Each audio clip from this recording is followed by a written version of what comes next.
जज़ाक अल्लाह जी, अल्लाह आपको बहुत सलामत रखे। आपका सवाल ये है कि बाज़ औक़ात कुछ लोग जो है वो हमें इतनी तकलीफ़ दे देते हैं कि उन्हें माफ़ करना हमारे लिए बल्कि मुश्किल नहीं नामुमकिन बन जाता है।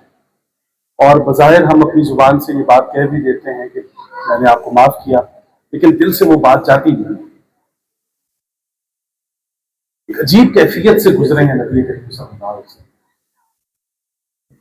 हज़रत हमज़ा आप सल्लल्लाहु अलैहि वसल्लम के चचा हैं, इंतहाई महबूब कि जिनका अंदाज ये था कि उससे पहले कि वो इस्लाम के बारे में, दीन की तालीमात के बारे में कुछ वाकिफ नहीं है, मक्का तशरीफ लाते हैं और आप सल्लल्लाहु अलैहि वसल्लम को कुछ लोग जो है वो परेशान कर रहे हैं, आप वसल्लम पर हाथ उठा रहे हैं, और हजरत हमजा आगे होते हैं और कहते हैं कि जाओ आज के बाद में अपने भतीजे की।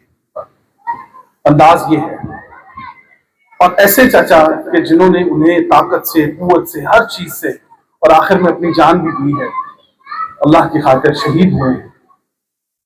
उनको शहीद करने वाला वो हबशी गुलाम जो था, आप देखिए कि बाद में जब वो इस्लाम कबूल किया है उसने, तो ऐसे हुआ कि रिवायत में आता है कि वो उन्होंने कहा कि वो हुजूर आपके सामने पेश होते हैं तो आप उनकी तरफ देखते नहीं,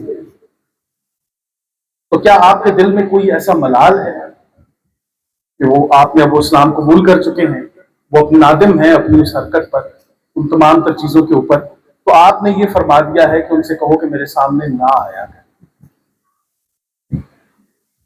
तो जब ये सुनने में आई बात तो पता चला कि अब क्या पता रसूल करीम सल्लल्लाहु अलैहि वसल्लम की इस कैफियत से ही गुजर रहे हैं कि माफ तो कर दिया है, लेकिन दिल में कहीं ना कहीं बात मौजूद है।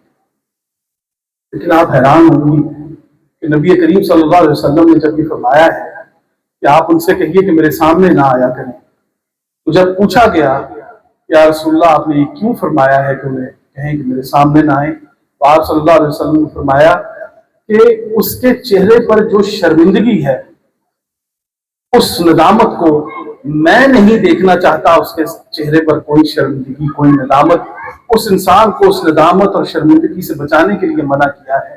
तो वो जब जब मेरे सामने आता है शर्मिंदा हो जाता है, मैं उस इंसान को शर्मिंदगी से बचाने की करता हूं।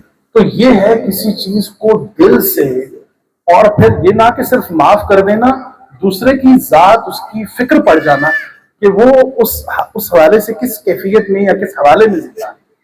तो ये हमारे लिए तो जाहिर है कि इतना बड़ा दिल तो हमारा है नहीं, नबी करीम सल्लल्लाहु अलैहि वसल्लम है। लेकिन मैंने आपसे अर्ज किया कि जब मुझे ये पता चल गया है कि मैंने जुबान से तो माफ किया है, दिल से नहीं किया, तो मुझे ये समझना चाहिए कि ये माफी नहीं है, ये लफाजी है।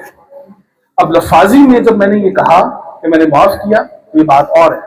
अब आप देखिए, मुआफ का लफ्ज जो है आफ से है, अरबी जुबान में आफ कहते हैं वो किरदार या वो कैरेक्टर कि जिसमें आफियत हासिल हो जाए। यसअलूनका माज़ा युनफ़िक़ून, ये आपसे पूछते हैं कि अल्लाह की राह में क्या खर्च करें, क़ुल अफ़ू, आप इनसे कहें कि वो जिसमें आफियत हो।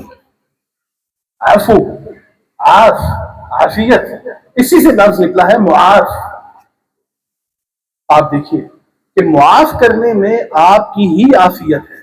और ये समझ लीजिए कि अगर कोई भी इंसान जो है वो महज लफाजी से इस बात को अदा करता है, तो लफाजी की हद तक तो ये बात ठीक है। अगर दिल में मौजूद, तो माफी तो वो होगी जी जो आप दिल से दें। हाँ जी, हाँ जी, मैं ये बता रहा हूं, इस चीज को ये जहन में रखिए कि उसे माफी ना देकर आप कम से कम एक सुन्नत से तो महरूम हो गए। और अगर आप ये चाहते हैं कि मैं किसी सुन्नत से महरूम ना रहूं, और आप फिर सोचिए कि जिन्होंने ये फरमाया है कि आप माफ कर दें, और एक जगह तो आपने फरमाया है कि झुक जाओ, अगर झुकने से तुम्हारी इज्जत कम हो तो क़यामत के दिन मुझसे ले लेना। तो फिर आपको ये यकीन होना चाहिए कि आज अगर मैं इसे माफ करूंगी, तो जिन शख्सियत के कहने पर मैं ये माफी दे रही हूँ, क़यामत के दिन मुझे भी माफी मिल जाएगी। सूरह बकरा की सारी आखिरी आयत है जिसमें हम ऐलान करते हैं कि ऐ अल्लाह, हम पर वो बोझ मत डालना कि जिसे हम उठा नहीं सकते। तो फिर हमें कुरान इसके काबिल होने के लिए वो कैपेबिलिटी भी बताता है, और वो बताता है कि क्या आपने अपनी जिंदगी में जब लोगों पर बोझ डाला है, तो क्या आपने देखा है कि वो उठा सकते हैं?